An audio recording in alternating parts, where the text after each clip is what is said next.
Good morning. നമ്മൾ module number 2 കഴിഞ്ഞ ദിവസം കംപ്ലീറ്റ് ആയിരുന്നു. അപ്പോൾ ഇന്നത്തെ സെഷനിൽ നമ്മൾ ആ മൊഡ്യൂൾ 2വിൻ്റെ ഒരു റിവിഷൻ ആയിട്ടാണ് പാർട്ട് നമ്പർ 9 ചെയ്തിരിക്കുന്നത്. നമ്മൾ ആ മൊഡ്യൂളിൽ എന്തൊക്കെ ഇമ്പോർട്ടൻറ്റ് കാര്യങ്ങളാണ് പറഞ്ഞിരുന്നത്, എക്സാമിന് പ്രധാനമായിട്ടും നോക്കേണ്ട ഏരിയ എന്തൊക്കെയാണ്, അത് പെട്ടെന്ന് വളരെ പെട്ടെന്ന് എക്സാം പോയിൻ്റ് ഓഫ് വ്യൂവിൽ നമുക്ക് ഓടിച്ച് നോക്കി പോകാൻ പറ്റുന്ന രീതിയിലുള്ള നോട്ടും കാര്യങ്ങളുമാണ് ഈ സെഷനിൽ ഇൻക്ലൂഡ് ചെയ്തിരിക്കുന്നത്. അപ്പോൾ അതിനകത്ത് നമ്മൾ ഈ ചാപ്റ്ററിൽ പഠിച്ച ഇമ്പോർട്ടൻറ്റ് ടോപ്പിക്സാണ് നമ്മൾ ആദ്യത്തെ സ്ലൈഡായിട്ട് ആഡ് ചെയ്തിരിക്കുന്നത്. നമ്മൾ ഏറ്റവും ആദ്യം പഠിച്ചത് പ്രധാനപ്പെട്ട ആസിഡ് ബേസ് കൺസെപ്റ്റ്സ് ആയിരുന്നു. 3 ആസിഡ് ബേസ് കൺസെപ്റ്റാണ് നമ്മൾ നോക്കിയത്. ഒന്ന് അറീനിയസ് ആണ്, ഒന്ന് ലോവറി ബ്രോൺസ്റ്റഡ് ആണ്, ഒന്ന് ലൂയിസ് കോൺസെപ്റ്റാണ്. രണ്ടാമത്തെ ഇമ്പോർട്ടൻറ്റ് പോയിൻറ്റ് ഒരു ആസിഡിൻ്റെയോ അല്ലെങ്കിൽ ബേസിൻ്റെയോ ഈക്വലൻ വെയിറ്റ് എങ്ങനെ കാൽക്കുലേറ്റ് ചെയ്യാം എന്നുള്ളതായിരുന്നു. മൂന്നാമത്തത് ഒരു സൊല്യൂഷൻ്റെ കോൺസെൻട്രേഷൻ എക്സ്പ്രസ് ചെയ്യാനുള്ള യൂണിറ്റാണ് നമ്മൾ പഠിച്ചിരുന്നത്. അതിൽ ഇമ്പോർട്ടൻ്റ് ആയത് മൊളാരിറ്റി എന്താണ്, നോർമാലിറ്റി എന്താണ്, അത് ഉപയോഗിച്ചിട്ടുള്ള പ്രോബ്ലംസ്. നാലാമത്തത് pH pOH, എങ്ങനെയാണ് ഒരു ആസിഡ് അല്ലെങ്കിൽ ഒരു ബേസ് എത്രത്തോളം ആസിഡിക് ആണ് അല്ലെങ്കിൽ എത്രത്തോളം ബേസിക് ആണ് എന്നുള്ളതിൻ്റെ ഒരു മാത്തമാറ്റിക്കൽ ആയിട്ടുള്ള പാരാമീറ്റർ, നമുക്ക് കൃത്യമായിട്ട് അതിൻ്റെ ഒരു സ്ട്രെങ്ത് മനസ്സിലാക്കി തരുന്ന ഒരു മാത്തമാറ്റിക്കൽ പാരാമീറ്ററാണ് pH. അടുത്തത് ബഫർ സൊല്യൂഷനാണ്. എന്താണ് ബഫർ സൊല്യൂഷൻ എന്ന് നമ്മൾ കണ്ടു. ഏറ്റവും അവസാനമായിട്ട് ഉള്ള ചാപ്റ്ററിൽ നമ്മൾ പഠിച്ചത് വോള്യൂമെട്രിക് അനാലിസിസ് ആണ്. എങ്ങനെയാണ് രണ്ട് സൊല്യൂഷൻ്റെ വോള്യൂം ഉപയോഗിച്ച് ഒരു സൊല്യൂഷൻ്റെ കോൺസെൻട്രേഷൻ നമ്മൾ കണ്ടുപിടിക്കുന്നത്.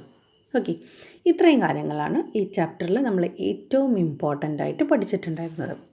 ഓരോന്നോരോന്നായിട്ട് നമുക്ക് നോക്കാം. ഏറ്റവും ആദ്യം ആസിഡ് ബേസ് കൺസെപ്റ്റ് ആയിരുന്നു. ഞാനിവിടെ ഒരു കോളം ടൈപ്പിൽ 3 എണ്ണമായിട്ട് തന്നിട്ടുണ്ട്. Arrhenius, Lowry Bronsted, Lewis concept. Arrhenius concept താഴേക്കാണ്, നമുക്ക് നോക്കാം.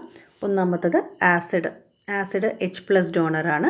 ആസിഡ് എന്നൊരു എക്സാമ്പിൾ നമ്മൾ കണ്ടു. H+ തരാൻ പറ്റുന്ന എല്ലാത്തിനെയും നമുക്ക് എന്ത് വിളിക്കാം, ആസിഡ് എന്ന് വിളിക്കാം അല്ലേ. ഇപ്പോൾ HCl ഡിസോസിയേറ്റ് ചെയ്യുമ്പോൾ നമുക്ക് H+ കിട്ടും. So HCl ആസിഡാണ്. H2SO4 ഡിസോസിയേറ്റ് ചെയ്യുമ്പോഴും H+ കിട്ടും. സോ H2SO4ഉം ആസിഡാണ്. ബേസ് എന്ന് പറഞ്ഞാൽ OH- ഡോണർ. ആരാണോ OH- തരുന്നത് അയാൾ ബേസ്. NaOHും KOHും എക്സാമ്പിളായിട്ട് തന്നിട്ടുണ്ട്. ന്യൂട്രലൈസേഷൻ, ഒരു ആസിഡിൽ നിന്ന് നമുക്ക് H+ കിട്ടും, ഒരു ബേസിൽ നിന്ന് നമുക്ക് OH- കിട്ടും. സോ ആസിഡും ബേസും തമ്മിലുള്ള റിയാക്ഷൻ എന്ന് പറഞ്ഞാൽ ആക്ച്വലി H+ഉം OH- തമ്മിലുള്ള റിയാക്ഷനാണ്. H++ OH- gives H2O എന്ന് മാത്രം ന്യൂട്രലൈസേഷനിൽ എഴുതിയാൽ നമുക്ക് മാർക്ക് കിട്ടും. സോ അറീനിയസ് കൺസെപ്റ്റ് ചോദിച്ചാൽ നമ്മൾ ഈ 3 കാര്യങ്ങൾ ജസ്റ്റ് എഴുതുക, എക്സാമ്പിളും എഴുതുക, വേറെ ഒരു കാര്യങ്ങളും ആഡ് ചെയ്യണം എന്നില്ല. ഇനി അതാൽ നിങ്ങൾക്ക് സെൻറ്റൻസിലൊക്കെ എഴുതാൻ ബുദ്ധിമുട്ടുണ്ടെങ്കിൽ you can write like this. Okay, next concept Lowry Bronsted കൺസെപ്റ്റാണ്. ലോറി ബ്രോൺസ്റ്റഡ് കോൺസെപ്റ്റിൽ നമുക്ക് കൃത്യമായിട്ട് ഒരു പെർട്ടിക്കുലർ കോമ്പൗണ്ട് കണ്ടാൽ ഇത് ആസിഡാണോ ബേസ് ആണോ എന്ന് നമുക്ക് ഐഡൻറ്റിഫൈ ചെയ്യാൻ പറ്റില്ല. നമുക്ക് നിർബന്ധമായിട്ടും ഒരു റിയാക്ഷൻ എഴുതി നോക്കണം. ഒരു ന്യൂട്രലൈസേഷൻ റിയാക്ഷൻ എഴുതി ആ ഒരു സബ്സ്റ്റൻസിന് റിയാക്ഷൻ കഴിയുമ്പോൾ എന്താണ് സംഭവിച്ചിരിക്കുന്നത് എന്ന് മനസ്സിലാക്കിയാൽ മാത്രമേ നമുക്ക് ലോറി ബ്രോൺസ്റ്റഡ് കൺസെപ്റ്റിലെ ആസിഡ് ആരാ ബേസ് ആരാന്ന് പറയാൻ പറ്റൂ. നോർമലി ആസിഡ് ആരാണെന്ന് ചോദിച്ചാൽ തിയോറിറ്റിക്കലി നമുക്ക് പറയാം, ആരാണോ H+നെ ഡൊണേറ്റ് ചെയ്യുന്നത് അയാൾ ആസിഡ്, ആരാണോ H+നെ ആക്സെപ്റ്റ് ചെയ്യുന്നത് അയാൾ ബേസ്. അപ്പോൾ അതിനൊരു എക്സാമ്പിളായിട്ട് നമ്മളിവിടെ തന്നിട്ടുണ്ട്. HCl + H2O gives H3O++ Cl-. HClഉം H2Oയും കൂടെ റിയാക്ട് ചെയ്താൽ നമുക്ക് എന്തൊക്കെ കിട്ടുന്നു, H3O+ഉം Cl-ഉം. സോ HCl റിയാക്ഷൻ കഴിയുമ്പോഴേക്ക് Cl- ആയിട്ടുണ്ട്. ദാറ്റ് മീൻസ് HCl H+നെ ഡൊണേറ്റ് ചെയ്തിട്ടുണ്ട്. So HCl ആസിഡാണ്. ഇനി H2O നോക്കാം. H2O റിയാക്ഷൻ കഴിഞ്ഞ് ആരായി മാറിയിട്ടുണ്ട്, H3O+. H2 എന്നുള്ളത് H3O+ ആയിട്ടുണ്ട്. ദാറ്റ് മീൻസ് H+നെ ആക്സെപ്റ്റ് ചെയ്തിട്ടുണ്ട്. സോ H2O ബേസ് ആണ്. ഇനി H3O+ ചാർജുള്ള സ്പീഷീസാണ്, അൺസ്റ്റേബിൾ ആണ്. സോ എത്രയും പെട്ടെന്ന് അയാൾ H+നെ ഒഴിവാക്കാൻ ശ്രമിക്കും അല്ലെങ്കിൽ ഡൊണേറ്റ് ചെയ്യാൻ ശ്രമിക്കും. സോ H3O+ ആസിഡാണ്, H+നെ ഡൊണേറ്റ് ചെയ്യാൻ ശ്രമിക്കുന്നുണ്ട്. Cl- എഗെയിൻ ചാർജുള്ള സ്പീഷീസാണ്. എത്രയും പെട്ടെന്ന് H+നെ ആക്സെപ്റ്റ് ചെയ്ത് HCl ആയിട്ട് സ്റ്റേബിളായി മാറാനാണ് ശ്രമിക്കുക. സോ Cl- ടെൻഡൻസി H+നെ ആക്സെപ്റ്റ് ചെയ്യാനാണ്. So Cl- A base. Okay, അതിനകത്ത് നമ്മളൊരു ഇമ്പോർട്ടൻറ്റ് കോൺസെപ്റ്റും കൂടി കണ്ടിരുന്നു, കോൺജുഗേറ്റ് ആസിഡ് ആൻഡ് ബേസ്. ഞാൻ പറഞ്ഞിരുന്നു 2 മാർക്കിൻ്റെ ചോദ്യമായിട്ട് എപ്പോഴും ചോദിക്കുന്നതാണ്. ഒരു ആസിഡിൻ്റെയും ബേസിൻ്റെയും പെയർ അവർ തമ്മിലുള്ള വ്യത്യാസം എന്തുമാത്രമായിരിക്കും, H+ മാത്രമായിരിക്കും. അങ്ങനെയുള്ള ആസിഡ് ബേസ് പെയറിനെ നമ്മൾ വിളിക്കുന്ന പേരാണ് കോൺജുഗേറ്റ് ആസിഡ് ബേസ് പെയർ. ഇവിടുത്തെ കോൺജുഗേറ്റ് ആസിഡ് ബേസ് പെയർ എന്ന് പറയുന്നത് ഒന്ന് HClഉം ഒന്ന് Cl-ഉം. That's a conjugate acid base pair. വേറൊരു കോൺജുഗേറ്റ് ആസിഡ് ബേസ് പെയറാണ് H2Oയും H3O+ഉം. ഒരു H+ൻ്റെ വ്യത്യാസമുള്ള ആസിഡിൻ്റെയും ബേസിൻ്റെയും പെയറിനെ നമ്മൾ വിളിക്കുന്ന പേരാണ് conjugate acid base pair. Again മൂന്നാമത്തെ കൺസെപ്റ്റ് ലൂയിസ് കൺസെപ്റ്റാണ്. ലൂയിസ് കൺസെപ്റ്റ് പ്രോട്ടോണിനെ ബേസ് ചെയ്തിട്ടല്ല, ഇലക്ട്രോണിനെ ബേസ് ചെയ്തിട്ടാണ്. ഇലക്ട്രോൺ പെയറിനെ ആക്സെപ്റ്റ് ചെയ്യുന്നത് ആരാണോ അയാൾ ആസിഡും, ഇലക്ട്രോൺ പെയറിനെ ഡൊണേറ്റ് ചെയ്യുന്നത് ആരാണോ അയാൾ ബേസും. നമ്മൾ കുറേ എക്സാമ്പിൾ നമ്മൾ അന്ന് നോട്ടിൽ കണ്ടിരുന്നു. ഞാൻ ജസ്റ്റ് ഇമ്പോർട്ടൻ്റ് ആയിട്ടുള്ള കുറച്ച് കാര്യങ്ങൾ മാത്രമേ ഇങ്ങോട്ട് എടുത്തിട്ടുള്ളൂ.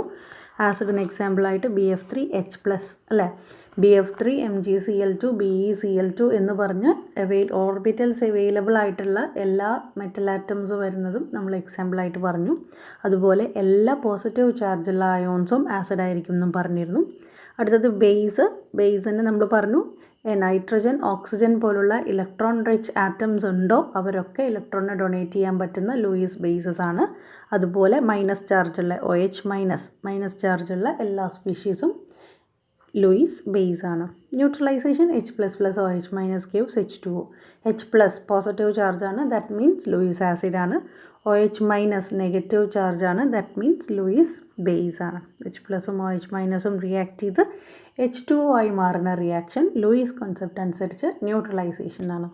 ഓക്കെ, അപ്പോൾ ബോക്സ് വരച്ച് കൃത്യമായിട്ട് എഴുതുക. എക്സാം പോയിൻ്റ് ഓഫ് വ്യൂവിൽ പെട്ടെന്ന് റെഫർ ചെയ്ത് പോകാൻ സാധിക്കുന്നതാണ്. നെക്സ്റ്റ് നമ്മൾ കണ്ടത് ഇക്വലൻ വെയിറ്റ് എന്താണെന്നായിരുന്നു. ആസിഡിൻ്റെയും ബേസിൻ്റെയും equivalent weight. ആസിഡിൻ്റെ ഇക്വലൻ വെയിറ്റ് കാണാനുള്ള equation molecular weight divided by basicity ആണ്. മോളിക്കുലാർ വെയിറ്റ് എങ്ങനെയാണ് കാൽക്കുലേറ്റ് ചെയ്യാൻ നമുക്കറിയാം. ഒരു മോളിക്യൂളിൻ്റെ മോളിക്കുലാർ വെയിറ്റ് കാൽക്കുലേറ്റ് ചെയ്യുന്നത് അതിലുള്ള എല്ലാ ആറ്റത്തിൻ്റെയും ആറ്റോമിക് വെയിറ്റ് ആഡ് ചെയ്തിട്ടിട്ടാണ്.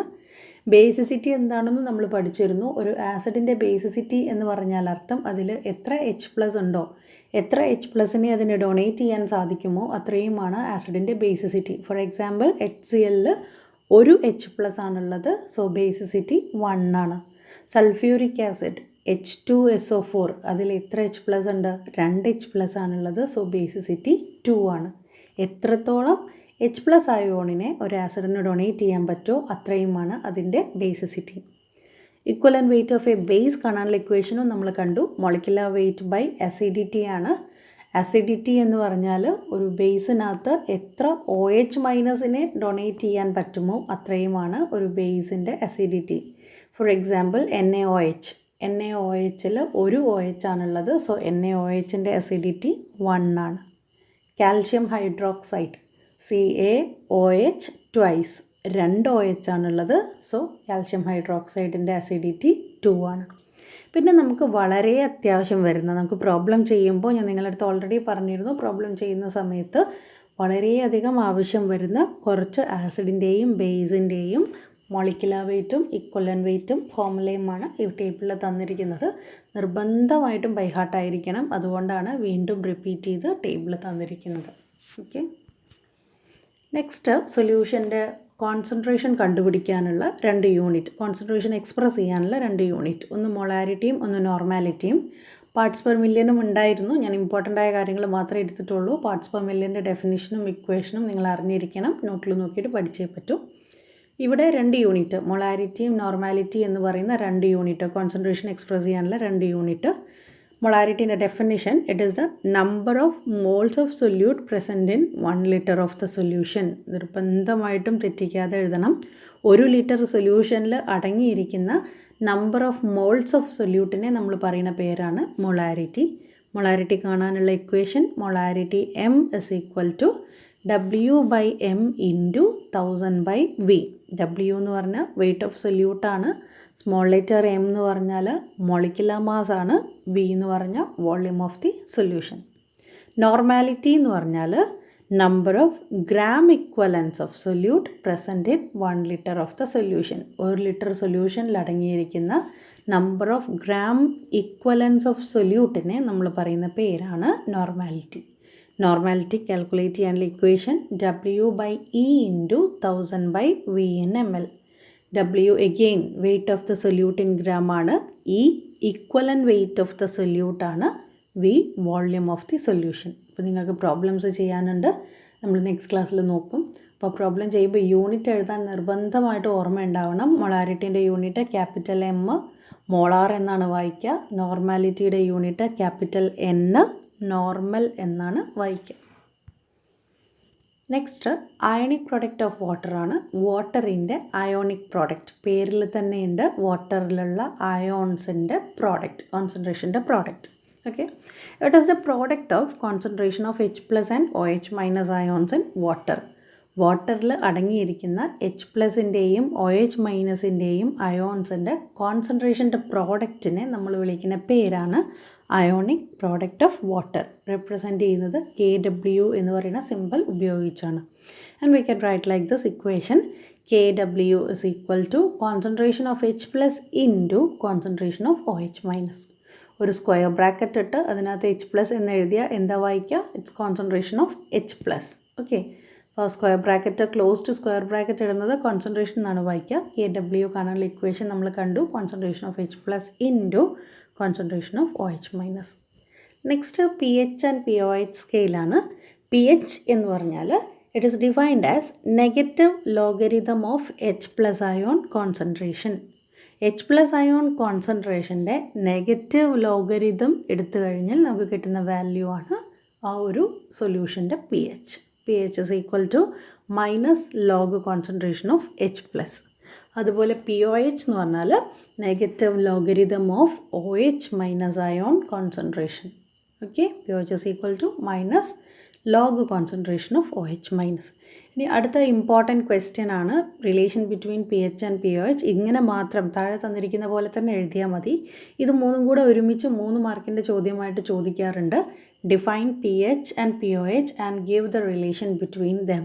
ഇത് മൂന്നും തന്നെ എഴുതി വെച്ചാൽ മതി. ഒരു ഡെഫിനിഷനും ഇക്വേഷനും pHന് എഴുതുക, അതുപോലെ POHനും ഒരു ഡെഫിനിഷനും ഒരു ഇക്വേഷനും എഴുതുക. റിലേഷൻ ബിറ്റ്വീൻ എന്ന് ചോദിക്കുമ്പോൾ താഴെ പറയുന്ന പോലെ pH + POH is equal to 14, pH is equal to 14 - POH and POH is equal to 14 - pH. ഇത്രയും കാര്യങ്ങൾ അതിനകത്ത് ഇൻക്ലൂഡ് ചെയ്യുക.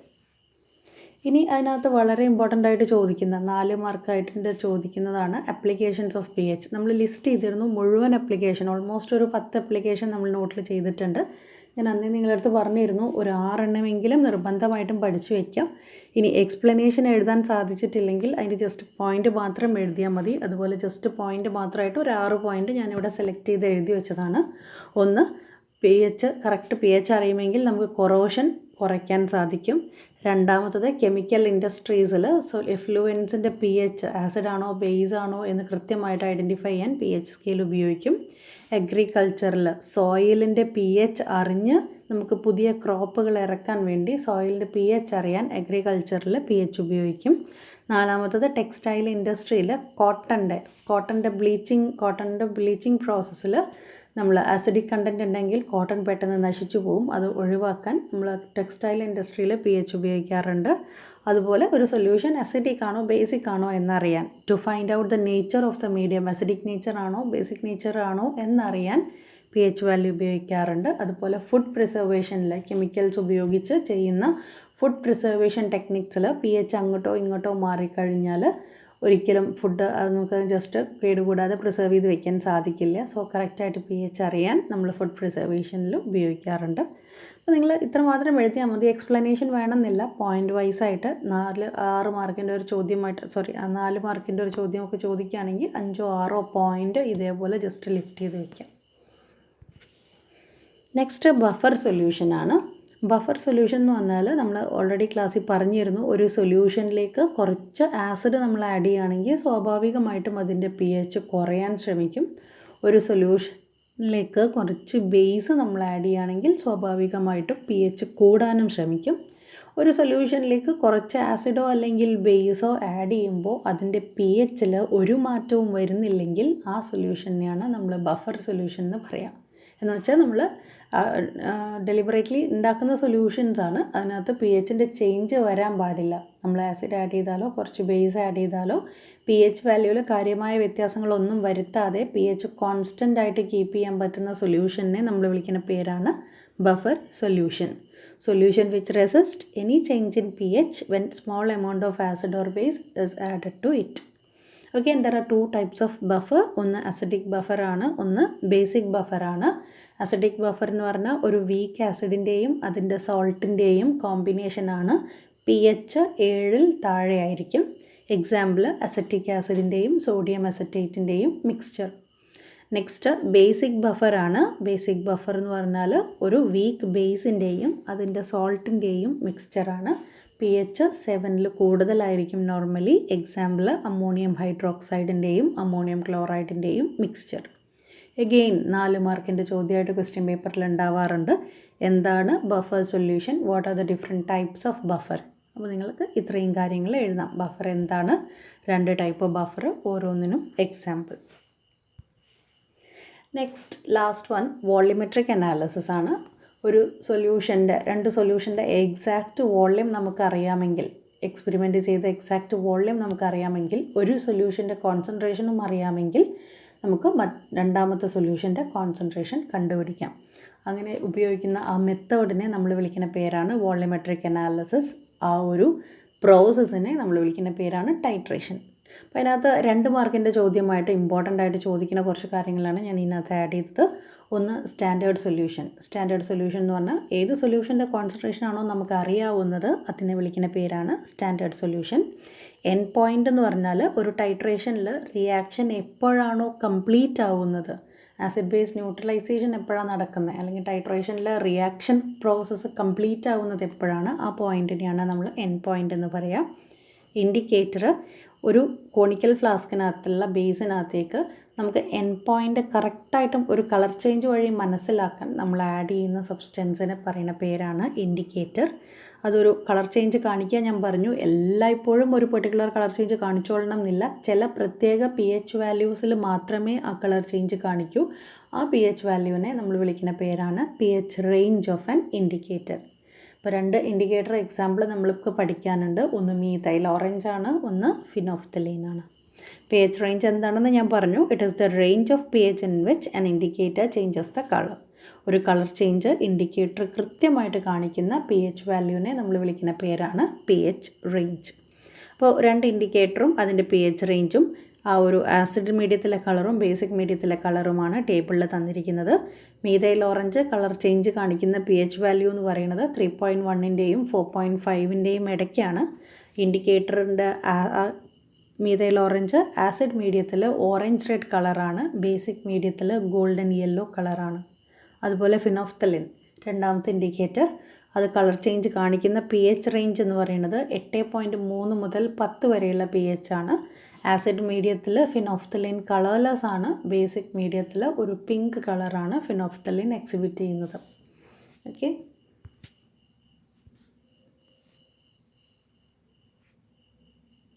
ഇത്രയുമാണ് നമ്മൾ ഈ ഒരു വോളിമെട്രിക് അനാലിസിസിൽ നമുക്ക് പ്രധാനമായിട്ടും കാണാനുണ്ടായിരുന്നത്. അതിനകത്ത് പ്രിൻസിപ്പിൾ ഓഫ് വോളിമെട്രിക് അനാലിസിസ് എന്ന് പറഞ്ഞിട്ട് ഒരു ഇക്വേഷനും കൂടി ഉണ്ട്. ഇറ്റ്സ് N1V1 = N2V2 നമ്മൾ കണ്ടിരുന്നു. ആ കാര്യങ്ങളും കൂടി ജസ്റ്റ് ഓർത്ത് വയ്ക്കുക. ഇത്രയും കാര്യങ്ങൾ ഇമ്പോർട്ടൻ്റ് ആയതിൽ ജസ്റ്റ് കണ്ടെടുത്ത് എഴുതിയെന്നേ ഉള്ളൂ. ഇതിനകത്ത് ഒരുപാട് പ്രോബ്ലംസ് വരുന്നുണ്ട്. ആ പ്രോബ്ലംസ് വരുന്നതൊക്കെ നമുക്ക് എക്സാമിന് ചോദിക്കാറുമുണ്ട്. അപ്പോൾ നെക്സ്റ്റ് ക്ലാസ്സിൽ അതിനോട് റിലേറ്റ് ചെയ്തിട്ടുള്ള ക്വസ്റ്റ്യൻ പേപ്പറിൽ ഇമ്പോർട്ടൻ്റ് ആയിട്ട് വരുന്ന കുറച്ച് ക്വസ്റ്റ്യൻസ് ഡിസ്കസ് ചെയ്ത് അത് കുറച്ച് വർക്കൗട്ട് ചെയ്യാൻ നമുക്ക് നെക്സ്റ്റ് ക്ലാസ്സിൽ തരുന്നതാണ്. അപ്പോൾ അതിന് മുമ്പായിട്ട് ഈ ചാപ്റ്റർ തറവായിട്ട് പഠിച്ച് മനസ്സിലാക്കി വയ്ക്കുക. എന്തെങ്കിലും ഡൗട്ട് ഉണ്ടെങ്കിൽ ക്ലാസ് റൂമിൽ കൃത്യമായിട്ട് ചോദിക്കാം. ഓക്കെ.